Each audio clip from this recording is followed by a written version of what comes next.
దానికి గాను ఈరోజు గౌరవ జడ్జి గారు వాళ్ళ అడ్వకేట్ గారు అంటే నాగార్జున గారు అడ్వకేట్ గారు ఏమన్నారంటే కాగ్నిస్ తీసుకొని వాళ్ళకు నోటీస్ సమ్మన్ సర్వ్ చేయాలని చెప్పడం జరిగింది. దానికి హానరబుల్ కోర్టు వారు ఏం చేశారంటే కాగ్నిస్ కాకుండా వాళ్ళ స్టేట్మెంట్ రికార్డ్ చేసుకుందాము అని చెప్పడం జరిగింది హానరబుల్ కోర్టు వారు. సో రేపు నాగార్జున గారు వాళ్ళు వచ్చి వాళ్ళ సంబంధిత విట్నెస్ వాళ్ళు వచ్చి స్టేట్మెంట్ ఇస్తారు. అయితే దీనికి సంబంధించి ఒక చిన్న విషయం క్లారిఫికేషన్ కోసం మీకు మీడియా ముందుకు రావడం జరిగింది. అంటే దీంట్లో ఆ పరువు నష్టం దావా ఎందుకు వేయాల్సి వచ్చింది, ఎందుకు వేయాల్సిన అవసరం ఏమున్నది అంటే గతంలో వీళ్ళు ఫోన్ ట్యాపింగ్ సంబంధించి రకరకాల పెద్ద మనుషుల వ్యక్తుల యొక్క ఆ ఫోన్ ట్యాపింగ్ తీసుకోవడం వల్ల కొన్ని విషయాలు బయటకు వచ్చినాయి. దానికి సంబంధించి అంటే ఆ గౌరవ మంత్రి గారికి ఉన్న సమాచారం ప్రకారం అక్కడున్న సమాచారం ప్రకారం ఏం జరిగింది అంటే ఒక ఇద్దరి మధ్యలో డైవర్స్ విషయం, ఆ డైవర్స్కు సంబంధించిన విషయం బయటకు వచ్చింది. డైవర్స్ ఏ విధంగా వచ్చిందంటే అంటే సుప్రీంకోర్టు గైడ్ లైన్స్ ప్రకారమే ఒక డైవర్స్కు సంబంధించి ఒక కేసుకు సంబంధించి ఎవరైనా కానీ మధ్యవర్తిత్వం వర్తించే అవకాశం ఉంటుంది. ఎందుకంటే మధ్యవర్తిత్వం ద్వారా కొన్ని సమస్యలు పరిష్కారం అవుతుంది. అదేవిధంగా ఈ కేసుకు సంబంధించి అంటే ఈ మెయిన్ ఇది డైవర్స్ కావడానికి కారణము కేటీఆర్ గారు కేసీఆర్ గారు అని చెప్పి సురేఖ గారు చెప్పడం జరిగింది. సో దీనికి సంబంధించి దాంట్లో పెద్ద విషయము దీనికి సంబంధించిన పరువు నష్టం దావా ఎందుకు వేసిందో ఏం వేసిందో నాకైతే అర్థం కావట్లేదు. ఎందుకంటే ఒకసారి మీడియా మిత్రులు చెప్తున్నాను, దాన్ని వేసిన పిటిషన్ ప్రకారం నాగ చైతన్య ఒకసారి చదివినిపిస్తాను.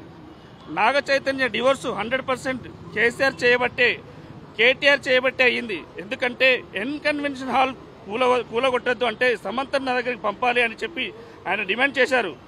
సమంత గారిని వెళ్ళమని చెప్పి నాగార్జున వాళ్ళు ఫోర్స్ చేశారు. సమంత నేను వెళ్ళను అంటే చెబితే విను లేకపోతే విడాకులు తీసుకోని చెప్పడం జరిగింది.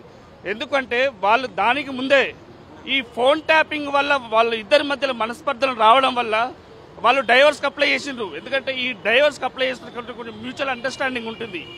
ఆ అండర్స్టాండింగ్ ఏంటో ఒకసారి గౌరవంగా ఉండండి. అంటే ఈ డైవర్స్ రావడానికి కారణం కేటీఆర్ గారు కేసీఆర్ గారు చెప్పడం జరిగింది. దానికి సంబంధించి నాగార్జున మీరు వెళ్ళి మాట్లాడమని చెప్పారు. దాంట్లో తప్పేమున్నది అని నేను అడుగుతున్నా, ప్రశ్నిస్తున్నాను మీడియా ముఖంగా. సో దీనికి సంబంధించి రేపు వాదనలు ఉన్నాయి. రేపు నాగార్జున గారు వాళ్ళ విట్నెస్ వస్తారు. ఆ స్టేట్మెంట్ కనుక ఫర్దర్గా విషయాన్ని తెలియజేస్తారు. సురేఖకు మేము వకాలత్ వేస్తాం. అంటే టీపీసీసీ లీగల్ సెల్ తరఫున మా న్యాయవాది నేను కానీ మా అడ్వకేట్స్ కానీ వస్తారు. మేము కూడా దానికి కౌంటర్ వేస్తాం, దానికి ఏం ప్రాబ్లం లేదు. బట్ ఏంటంటే ఇది అంటే ఇంటెన్షనల్లీ అంటే బీసీ మంత్రి అంటే ఓర్వలేని తరంగా అహంకారపూరితంగా వ్యాఖ్యలు అంటే ఆమె వచ్చి చెప్పింది స్టేట్మెంట్ వచ్చింది. ఎందుకంటే నేను పేరు తీయడం వల్ల కొంచెం మనసు నొచ్చుకుంటే నేను ఆ మాటలు విత్డ్రా చేసుకుంటానని చెప్పారు. అక్కడికి కేసు సమస్య పరిష్కారం అయిపోయింది. ఇంటెన్షనల్లీ దీన్ని డైవర్ట్ చేయడానికి వీళ్ళు అంటే కేటీఆర్ అనే వ్యక్తి నాగార్జున ద్వారా దీన్ని కేసును వేస్తారని మేము భావిస్తున్నాం. సో దీనికి సంబంధించి మేము కూడా నాగార్జున గారి పైన అండ్ దానికి సంబంధించి బ్యాక్ అండ్ ఎవరు ఉన్నారో వాళ్ళందరిపైన కూడా మేము లీగల్ సెల్ తరఫున మేము కేసులు వేస్తామని చెప్పి హెచ్చరిస్తున్నాం.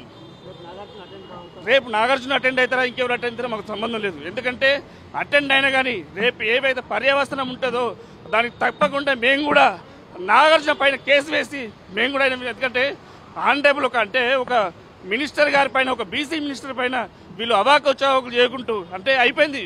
వాళ్ళు దానికి ముందు ఇప్పుడు ఇంత చేసిర్రు, ఇంతకుముందు నారా చంద్రబాబు నాయుడు వైఫ్ మీద ఇట్లా ట్రోల్ చేసిండ్రు, రకరకాల వ్యక్తుల మీద. మొన్న కొండా సురేఖ పైన ఒక నూలు దండ వేస్తే అదేదో రంకు అని చెప్పిండ్రు. అది వాస్తవమా? దానిపైన ఎవరు స్పందించినప్పుడు ఒక బీసీ మహిళా మంత్రి పైన స్పందించినప్పుడు ఇంత రాద్ధాంతం ఎందుకు చేస్తారో మాకు అర్థం అవ్వట్లేదు. సో లీగల్ సెల్ తరపున మేము ఖండిస్తున్నాం. తప్పకుండా వారిపైన కూడా మేము చర్యలు తీసుకోవడానికి సిద్ధంగా ఉన్నాం.